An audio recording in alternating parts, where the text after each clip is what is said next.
Vamos a bailar. Mi amigo y yo ambos hablábamos mucho. ¿Quién diría que un extranjero podría tener problemas con la pronunciación de estas palabras? Vamos, bailar, hablábamos, ambos. Porque realmente son sencillas de pronunciar, ¿no? En este video vamos a abordar este tema. Bienvenido a esta lección y bienvenido a nuestro canal. Hoy vamos a mirar qué es lo que pasa en el español con la B y la V y la pronunciación de las palabras que tienen estas letras. Muchos extranjeros que están aprendiendo español se confunden un poco por esto porque no escuchan la diferencia entre la B y la V en el español hablado natural. De hecho, muchos hispanohablantes tienen el mismo problema al revés cuando estudian un idioma extranjero porque no escuchan la diferencia entre la B y la V. Pero este problema es diferente entre los dos. Verás, en el español, en general, no hay una gran diferencia entre la B y la V al ser pronunciadas dentro de una palabra. En otros idiomas, como en el eslovaco, mi idioma materno, hay una diferencia muy marcada. Y muchos colombianos, incluyendo mi papá y muchos de los estudiantes que fueron con él a Eslovaquia a estudiar, se encontraron con este problema. En eslovaco hay dos palabras, vodka y vodka.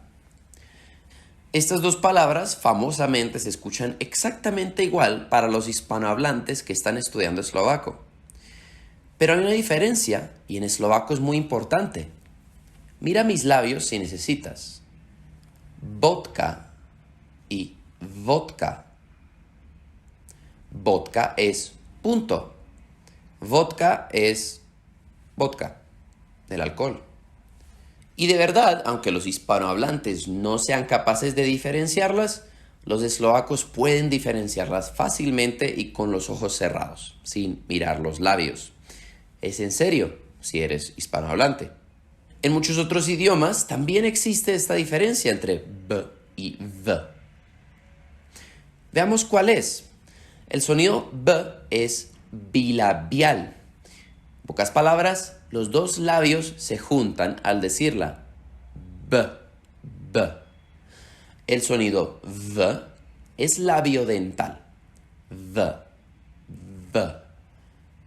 Los labios inferiores tocan los dientes superiores. Aparentemente esta diferencia existía en el latín, pero empezó a perderse en ciertas formas. En el italiano la diferencia sigue existiendo, pero en el español las dos se combinaron completamente. Aunque en el español ortográficamente se escribe la B y la V por separado en diferentes palabras, a la hora de pronunciarlas suenan exactamente igual. O bueno, realmente no hay diferencia o diferenciación auditiva entre las dos. En algunas regiones todavía existe la diferencia entre la B y la V, como aparentemente en la región de Valencia y en las Islas Baleares. Pero en el 1911 la Real Academia Española dejó de recomendar la diferenciación entre la B y la V. Hasta ese entonces se recomendaba, pero hoy en día se perdió tanto en el hablar común que incluso oficialmente ya no se reconoce. Entonces, veamos cómo se pronuncian la B y la V en español, porque tampoco es exactamente igual a la B en otros idiomas. Entonces, tenemos dos posibilidades. Una es tocando los labios completamente. B, B. Este sonido se llama oclusivo bilabial sonoro. En el alfabeto fonético se representa con este símbolo. Se llama así oclusivo porque se ocluye enteramente la boca, se cierran completamente los labios. Bilabial porque se hace con los dos labios tocándose y sonoro porque hay sonido en las cuerdas vocales al hacerlo.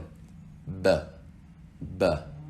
Tanto la B como la V suenan así al inicio de una palabra, después de una pausa o después de una M, como en beso, Bogotá, Bolivia, Venezuela o ambos.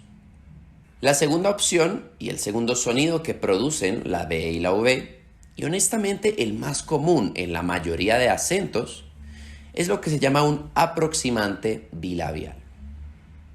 Se representa con este símbolo y significa que los labios se aproximan, pero no alcanzan a tocarse.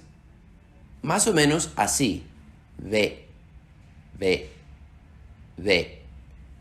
En todos los contextos que no son los que mencionamos antes, la B se pronuncia así.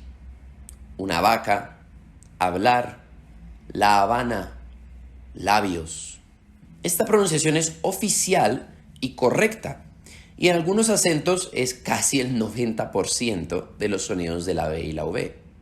Si te queda difícil encontrar esta pronunciación media, puedes usar la pronunciación de la B o la V en tu idioma y probablemente todos los hispanoparlantes te entenderán. Si por alguna razón quieres un acento español perfecto, puedes entrenar esta pronunciación de la B, V, para intentar sonar más nativo. Eso es todo por este video, espero que te haya gustado, espero que te haya ayudado a entender un poco mejor el español cuando lo escuchas, a descifrarlo un poco mejor y posiblemente que te haya ayudado a encontrar esa fallita en tu acento del español que te faltaba. Recuerda dejarnos un like, suscríbete al canal para más videos como estos y nos vemos en el siguiente.